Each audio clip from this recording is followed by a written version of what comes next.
Hey, everybody, welcome back to another edition of Five Questions with the Paulist Fathers. Today, I am going to my old stomping grounds, and Jen Sawyer, who is the editor in chief now at Busted Halo, where I used to work.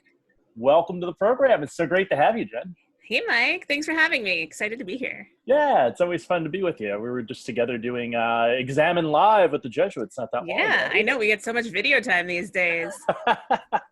Well, it's my pleasure. So, question number one. hmm Hey, pandemic at Busted Halo, easy to work at home or extremely frustrating? I think it's easier to work at home, actually. The benefits of being a digital organization is we were actually pretty well set up for the circumstances of the pandemic. The staff has been able to be really flexible about, being on frequent Zoom calls, so we still get that FaceTime, and we're doing a lot of editing and digital work regardless anyway. So the fact that we're pretty much online all day, every day has meant it hasn't been too tough of a transition. But we do miss each other a lot because we're a small team and we're really a big family, or a small family, I guess I should say.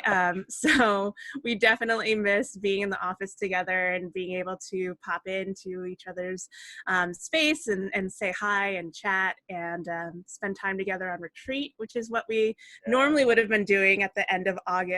So that's been a little bit of a bummer, but work-wise, it's been fine. Community-wise, it's been a little tough.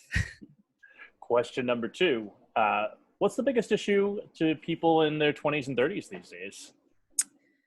Well, I think there are a lot of issues that are important to people in their 20s and 30s. That's the truth. But I would say that one that I certainly feel, and one that I know a lot of my friends feel and that we hear often about, is the issue of authenticity.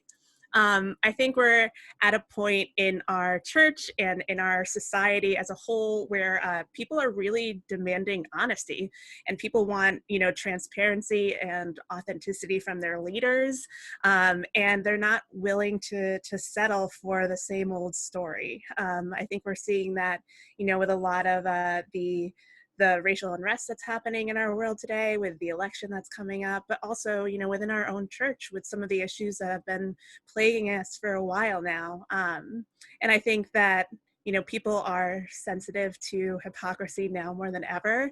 And, at least on the level of folks in their 20s and 30s, I think people are really pushing for a change, and that's a positive thing. So, that's part of the reason why we try to lift up the personal experiences of others on Busted Halo, and have people really speak from an authentic and honest place, because it starts, in your own lives and in your own communities, and hopefully it'll inspire the way that we all deal with each other and lead each other in the future in a positive way.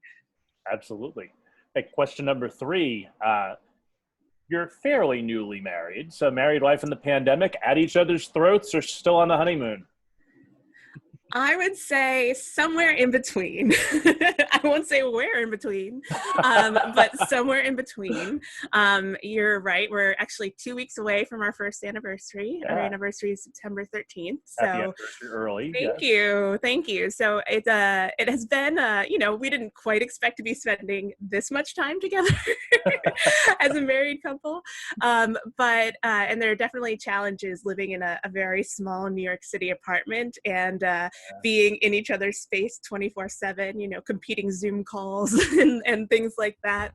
But it's also been a really nice opportunity to learn to communicate better and to, really work together as a team, especially when you're facing something that is unexpected, which, we all know will come sooner or later in any marriage or relationship or family. And I think this has helped kind of, make us realize what's really important and give us a good perspective, and learn to be there for each other in different ways. Yeah, exactly. You only got 17 more years to catch me. There you go.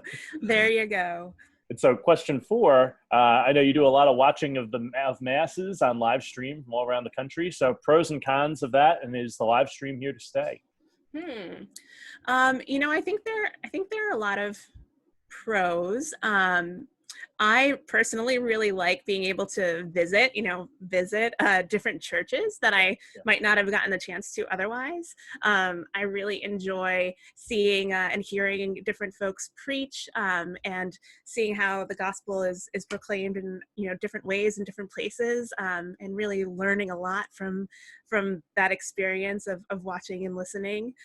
So it's a cool opportunity for digital community in a time when we're all lacking it. Cons are obviously not being able to receive the sacraments and Sure. receive the Eucharist, and um, you know go to confession and be present with the people in your community as one body of Christ. So that's a pretty big con. But I do think, and I do hope, the opportunity to live stream mass will stay, because I think, especially if you're homebound or if you're in the hospital, to be able to participate online with folks from all over the world is something that's really special.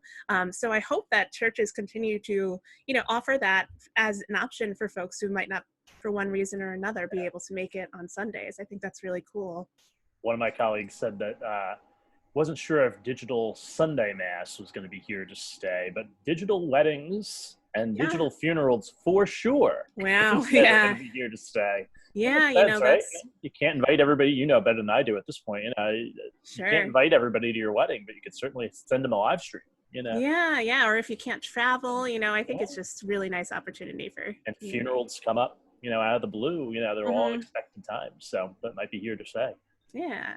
So, question number 5, our final one for the day. Biggest comfort for you in this time?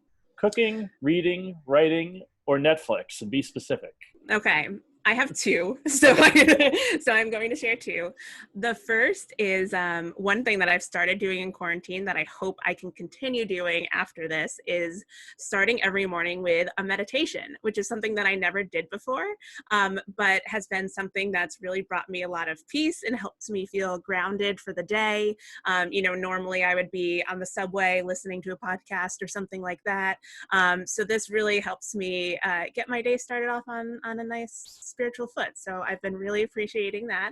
Jury's out as to whether or not I will be able to stick with it post-pandemic, but we'll see. Any Uh, particular meditation that you do each day? Or I bounce around. There's an organization in the city called Mindful that I oh, yeah, really like to use, and I also will do some specific Catholic meditations. Sometimes I'll do my own examine, or something like that. But I mix it up. But I always try to start with some sort of a meditation. yeah. And then the second thing that has brought me a lot of comfort and a few pounds gained would be baking. I love to bake, and I am lucky enough now that I'm, 2 weeks away from no longer being a newlywed, but a newlywed now, to have some nice kitchen appliances that we got for our Oh, wedding. right. So I've Yeah. been really putting those to good use, and baking a lot. I most recently made some cherry almond scones, which I'm very proud of. I would show you, but of course they're all gone because we ate them all. But 30 I've seconds really later. been yeah, I've really been enjoying being able to create in that way, and even just using your hands and being able to be creative has been really special, and definitely a peaceful process during an unpeaceful time. You should do a little baking podcast or something, or a little baking Oh video man. cast for Busted Halo. That would be awesome. Ooh, the I'd ideas are churning. I'd tune in.